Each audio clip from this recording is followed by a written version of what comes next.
"You can wait outside." That's what she said. Just like that. No hesitation. No shame. Her voice cut through the room like it was nothing, like I was nothing.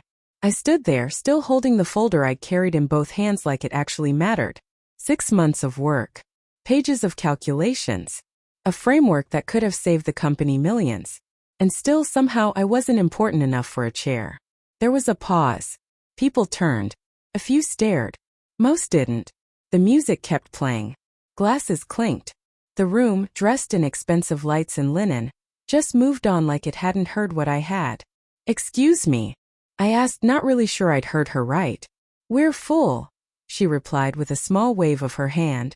"All seats are accounted for." She didn't even look at me. That's what burned the most. I scanned the tables. Every seat taken by someone who hadn't done what I did. Ron, the intern, was already seated near the front. The same intern who showed up 3 weeks ago, smiled a lot, and somehow got praise for a solution she didn't even create. I stood there a second longer than I should have. That moment, that silence, it said everything. I wasn't welcome. I wasn't seen. I wasn't supposed to exist in that room. So I nodded. Then I reached into my bag, opened my laptop, and sent an email I had drafted the night before. One click. And that was it. I closed the lid, turned around, and walked out slowly. As the doors shut behind me, I heard phones buzz. Then more. A chorus of chimes rising over the hum of a celebration I was never meant to be part of. Before I go on, I want you to stop and think just for a second. Have you ever been in that position? Done the work, gave everything, and still been told to wait outside? Like your value was invisible? If you felt that sting, keep listening. Because what I did next didn't just change my life. Changed the game. My name is Belle Knox. Until that moment, I was the lead systems analyst at a fast-moving logistics company in Chicago. I wasn't loud. I didn't care for office gossip. I showed up, worked late, fixed broken things, and left. I believed results spoke for themselves. But in that building, results didn't speak. Power did. I've always been good at seeing patterns. My dad used to call it a gift.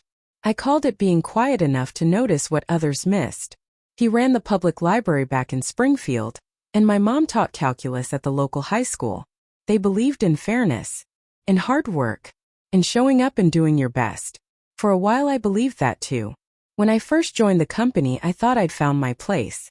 I had 2 master's degrees, data science and operations, and this job seemed made for someone like me. My first year was everything I hoped. I built a tracking system that fixed major shipping delays. I wrote code that saved clients time and money. I flagged a bug in our main software that no one else saw. And I didn't need recognition, just progress. But that changed when Dominic arrived. He came in as the new head of our division, tall and polished, with a reputation for turning teams around. He knew how to speak the language of boardrooms. He liked big charts, short answers, and credit. It started small. I'd share a model or an idea with him, and then he'd bring it up in leadership meetings without mentioning me. First, I thought maybe he forgot. So I asked once. "Nice work on the predictive algorithm," I said after a meeting. "I'm glad it's getting attention." He looked at me like I'd asked for something outrageous. "The concept was mine. You helped with some of the math." I didn't respond. I didn't know how. I remember sitting at my desk that night, wondering if I'd misunderstood. I hadn't. Over the next year, the pattern got clearer. I'd do the work, he'd take it upstairs, and someone else got the spotlight. And every time I tried to push back, it got turned into a lecture on team success or presentation polish. When I finally went to HR, hoping for some kind of resolution, the woman at the desk, Elise or something, didn't even look up from her screen. "Do you have proof those ideas were solely yours?" she asked. "I have the original files. Timestamps. All mine," I replied. "But you created them during work hours? On company equipment." "Yes, but then they're company property," she said. "And if your supervisor is presenting team outcomes, that's normal." She closed her laptop as if the conversation was done. I left her office that day with no illusions. Credit didn't flow down, only up. And I was at the bottom. I tried to adapt, stay quiet, let it go. But then came the project that broke me. 6 months before the award night, I started working on something big. On weekends, evenings. My own time. I noticed gaps in our cross-continental delivery chains and came up with a new model. Not just a tweak, a complete redesign. My framework could have cut costs by nearly 30%. It would have changed everything. I prepared slides, charts, built a live demo. I even practiced in front of the mirror. I was ready. Then came the quarterly strategy meeting. As I entered the building, Dominic stopped me outside the room. "Belle," he said, "they're running behind. I'll fold your points into the main deck. Just give me your notes." I hesitated. "It's just to save time," he added. "Trust me." So I handed over the folder. 3 hours later, I was still in the back waiting. He mentioned my work for 2 minutes. No demo. No insight. Just moved on. The project got shelved. And 2 weeks later, Run walked into the team as an unpaid intern with 0 field experience and a famous last name. She smiled a lot, laughed at the right jokes, got invited to lunches I didn't know about. 3 weeks in, she presented her logistics framework to the board. My framework, with a new name and a splash of fancy branding. It got approved instantly. She got a permanent role, a promotion, even a spotlight feature on the company's homepage. I got silence. When I confronted Dominic about it, he didn't flinch. "Her version aligned with leadership goals," he said. "Yours didn't. This is business, Belle. Timing and titles matter more than ideas." That night I sat alone in my apartment, staring at my whiteboard covered in formulas, process flows, and scribbled ideas from years of work. That was the moment something cracked. If they only cared about results, I'd give them a result they couldn't ignore. Not for recognition, not even for revenge, but to remind myself and them what I was truly capable of. And that's where everything began to change. From the outside, nothing looked different. I still showed up to work on time, still kept my head down, still attended meetings, nodded politely, answered questions when asked. But inside I was already gone. I stopped bringing new ideas to Dominic. I stopped sharing rough drafts or early models. If he asked what I was working on, I'd say, "Just maintenance. Nothing groundbreaking." And he believed me because, like everyone else in that building, he never really looked past the surface. What I was actually doing quietly, slowly, was building something they couldn't steal. At home, on my own equipment, using software I paid for out of pocket, I rebuilt the logistics model from scratch. This time I pushed it further. I studied the flaws in the version they'd stolen, figured out where it would bottleneck, and added improvements that made it faster, leaner, and more adaptable. I kept everything off company servers. Every file, every line of code, every piece of research mine alone. But I didn't stop there. I started collecting evidence. Not in a dramatic way, just quietly building a timeline. Emails, calendar invites, drafts, screenshots, version histories. I even had colleagues who'd seen me present work before it was credited to someone else. I didn't ask them to speak up. I knew they wouldn't. But I did ask casual questions over coffee. Some gave small confirmations. "Yeah, I remember when you showed me that model last summer." I saved those messages. Every bit helped. The more I dug, the more I realized I wasn't the only one. There were others. People who had left quietly. People whose names disappeared from email threads the moment their work got real results. I reached out. Tammy from product development. She had created a tech prototype that got filed under someone else's name before she left. Leo from client strategy. He told me how his entire pitch deck was reused word for word by a VP who later won an internal award for it. I didn't complain. I just listened, compared notes. And slowly, I built a quiet web of people who'd been chewed up by the same machine. That's when the idea really took shape. What if we didn't just leave? What if we built something better? I knew I couldn't do it alone. So I started putting together a plan. A real plan.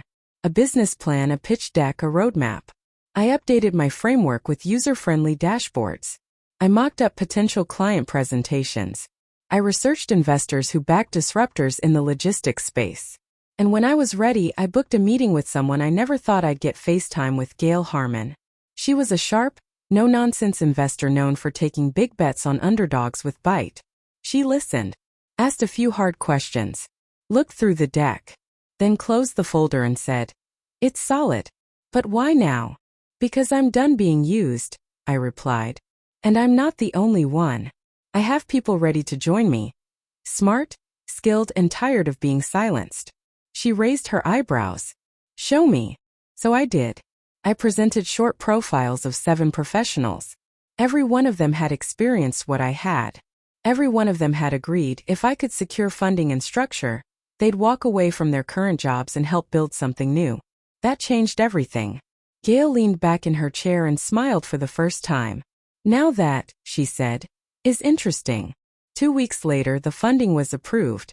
3 weeks after that, I had a small office leased under a holding company name. The papers were signed. Preliminary patents filed. The framework was legally mine. Then came the clients. I reached out carefully, only to those I'd built good relationships with during my years at the company. I wasn't pushy. I just asked about their pain points, showed them a better option, and offered them space to consider. 5 showed serious interest. 2 gave verbal agreements on the condition that my company officially launched. We were almost there. All that was left was timing. And then, I got word that Run would be receiving the Innovation Excellence Award for her version of my framework. That's when I knew the moment had come. It wasn't about spite. It was symmetry. They had taken my work and used it to build a pedestal for someone else. I would use that same moment to dismantle everything they thought they controlled. I spent the next week preparing, finalizing letters of resignation, double-checking the legal review of my patent, scheduling the press release, securing NDAs with my future team, drafting client transition notices. It had to be clean. It had to be clear. No noise. No mistakes. The morning of the awards, I got dressed with more care than I had in years. Not because I wanted to impress anyone, but because I wanted to look like the person I had become. Someone in control. Someone they had underestimated for too long. I arrived early. Not to celebrate but to watch. I stood just outside the main entrance as the room filled with laughter and fake applause. I saw Dominic laughing too loudly at someone's joke. I saw Ren being ushered toward the front with the CEO. I saw the woman who once called me just an analyst double-checking the seating chart. And then she looked up. Her face fell slightly when she saw me. Belle, she said, forcing a polite smile. I'm sorry, but we're at full capacity. It was the same tone she used when she asked me to wait outside that one time. Like it was my fault for even showing up. But I didn't flinch. I just nodded, opened my laptop, and hit send. The email went out to the leadership team, HR, legal, and every department head. Attached were resignation letters, not just mine but 7 others. Also attached, copies of client transition agreements, confirmation of patent filings, and a media-embargoed press release set to go live the next morning, announcing the formation of our new company, Nexus Pathways. As I walked away, I heard the first chime. Then another. And then an entire symphony of phones going off behind me. I didn't look back.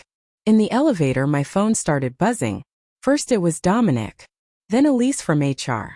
Then unknown numbers. I silenced it. By the time I stepped into the parking garage, I had 12 missed calls. I was already halfway to my car when I heard someone shout behind me. Belle. Wait. I turned. It was Vincent. The same VP who once called my work too technical for leadership. He was out of breath. His tie crooked. His face pale. Let's talk, he gasped. I paused. Talk about what? I asked. He caught his breath. You can't just walk away like this. We need you. I looked at him for a long second. That's funny, I said. An hour ago, I wasn't even worth a seat in the room. That's funny, I said. An hour ago, I wasn't even worth a seat in the room. Vincent straightened his tie, clearly trying to regain some composure. There was a mix-up. A clerical issue with the guest list. It wasn't intentional. I raised an eyebrow. Was it also a mix-up when my name disappeared from the quarterly report? Or when Ren presented my framework as her own? Or when I got passed over for promotions 3 years in a row, while my work powered half your wins? He didn't respond. Just stood there, staring at the concrete floor like he might find a better excuse written on it. Look, he said, voice low. Business isn't always fair. Contributions get absorbed. Not everything gets credited the way it should. I nodded slowly. Right. I've noticed. Certain people's work gets absorbed. Others get the spotlight. He looked up. We can fix this. I stayed quiet. I spoke to legal, he added quickly. The clients who received your proposals, they're bound by exclusivity. They can't move their business without breaching contract. That made me smile. You might want to revisit the wording, I said. They can't switch to competitors using similar systems. But my model is built from the ground up. It's not a modification. It's an entirely new structure, developed off-site, off-clock, and already patented. Your legal team dismissed it 6 months ago because they didn't think it had teeth. Now his face changed. That was the moment it hit him. You're serious, he said. I'm gone, I replied. Along with half your innovation pipeline. He stepped closer, lowering his voice. Name what you want. A senior position? Stock? Your own team. I shook my head. I wanted to be valued when it mattered. You've made it clear that wasn't going to happen. I opened my car door. He stood there, still hoping I'd change my mind. You built your table, I said, and locked people like me out. Now I'm building mine. As I pulled away, I saw more executives rushing into the parking garage. Panic had started to set in. The ceremony they worked so hard to perfect was crumbling under a flood of unread emails and urgent messages. I drove straight to our new office, an old industrial building we just renovated. The sign wasn't even up yet, but the lights were on, and the people I trusted were already inside. Tammy greeted me first. She'd been waiting near the entrance, her sleeves rolled up, already working through client onboarding checklists. Leo stood beside her, finishing up a call with one of our early partners. Did they try to stop you? She asked, handing me a cup of coffee from the machine we'd installed the weekend before. Vincent ran after me in the garage, I said. Offered me the world. Leo laughed. Bet that felt good. I shook my head. It felt overdue. We gathered around the small table in the center of the space, the one we'd built ourselves, no fancy furniture yet. I opened my laptop and showed them the first reply we'd received. One of our prospective clients had already confirmed they were moving their account to us. They didn't just agree, I said. They referred us to 2 more companies. They said the industry needs this. For the next several hours we got to work. This wasn't a dream anymore. Nexus Pathways was real. Funded. Staffed. Structured. We weren't just a protest company. We had product, patents, and people. We finalized contracts, scheduled meetings, assigned tasks. Everyone moved with quiet urgency, like we'd waited long enough and finally had space to do what we were capable of. At around 7:30 that night, my phone rang. It was a number I didn't recognize. I nearly ignored it, until Tammy glanced at the screen and said, "That's the chairman's direct line." I answered and placed it on speaker. "Ms. Knox," came a gravelly voice. "This is Gregory Barnes, chairman of the board. I've been reviewing the situation. I believe we need to talk." "I'm listening," I said. "We'd like to meet. Discuss a resolution. This doesn't have to become hostile." "There's nothing to resolve," I said plainly. "My resignation is final." His tone changed, slightly harder now. "We're prepared to take legal steps. You're using knowledge gained during your employment. There may be grounds for a claim against your patents, as well as client interference." I looked at Leo. He was already recording. "Mr. Barnes, everything I've created was developed independently, with my own tools outside of work hours. Your legal team reviewed this framework 6 months ago and dismissed it. As for the clients, they came to us because your company kept failing to meet expectations. I simply offered them a better solution." The line went quiet. After a pause, he spoke again. "What would it take to bring you back?" I laughed once under my breath. "There's no number," I said. "No role. No offer. Think carefully," he warned. "I have." And I hung up. That night we stayed late, anticipating the blowback. We worked through every scenario: media coverage, legal threats, client questions. By midnight we were ready. Tammy raised her cup of vending machine coffee and looked around the room. "To Belle," she said, "for doing what we all were too scared to try." I shook my head. "It's not just me. This only works because of all of us." We toasted. Laughed. Not too loud, just enough. And for the first time in years, I fell asleep without thinking about what I hadn't said or what I should have done differently. The fight was behind me now. Tomorrow was ours. At 8 a.m. sharp, our press release went out. We introduced Nexus Pathways to the world. By 8:15, financial news sites were reporting the sudden shift in the logistics sector. By 9 o'clock, stock analysts were covering the unexpected drop in our former company's share price. And by 9:30, the CEO stood on stage at an emergency press conference, doing damage control with none of the confidence he usually carried. I watched quietly with the team. When he announced Dominic's resignation, no one in the room reacted. We'd expected it. Sacrifices were easier than change. By noon, our phones were flooded. Clients, journalists, job seekers. People were listening now. And not because we made noise, because we made something worth noticing. People were listening now. And not because we shouted or caused a scene. They were listening because what we built spoke louder than any complaint ever could. In just 1 week, Nexus Pathways went from a quiet idea to a name circulating across industry boards and inboxes. We secured contracts with 5 major clients, then 9, then 12. Our calendar filled with strategy calls, onboarding sessions, and investor meetings.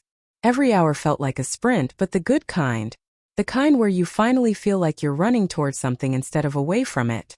I didn't even notice how much had changed until one quiet afternoon. 3 months after launch. We just closed our biggest contract yet, and I was reviewing our growth metrics, up 31% over projections, when my assistant knocked on the door. "Belle," she said, "there's someone here to see you. Says he doesn't have an appointment, but it's urgent." I looked up. "Who?" "Vincent," she said. "From your old company." I stared at the door for a moment. Part of me wanted to say no. Another part, the part that still remembered standing outside that conference hall, wanted to see what he had to say. Send him in. He looked different. Thinner. Exhausted. Not just tired from a bad night's sleep, but worn down in a way that didn't go away with rest. "Thank you for seeing me," he said quietly. I nodded, not inviting him to sit. But he did anyway, setting a slim folder on the table. "This," he said, sliding it across, "is a formal acquisition offer." I opened the folder. The number on the first page was massive, beyond what I expected. "It reflects the value of what you've built," he added, "and the cost of trying to compete with it." I closed the folder again. "And they sent you? Why not someone from the investment team? They thought you'd be more receptive if the approach came from someone you knew." I raised an eyebrow. "Someone who told me I didn't belong at the table? I never said that." "No, you didn't have to.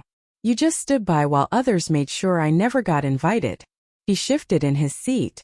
"The company's changed since you left. We've put in new systems, recognition policies, mentorship programs, even compensation reviews. We're fixing it." I leaned back slightly. "Things that should have existed years ago." "I know," he said.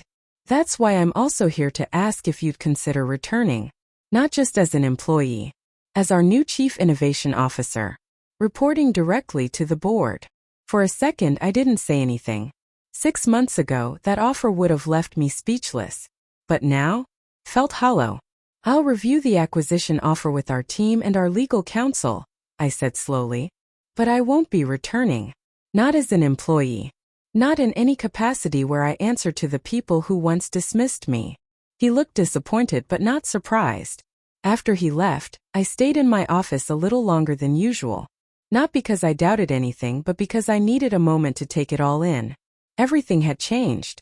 The people who once ignored my emails were now calling my assistant for 15-minute blocks of my time.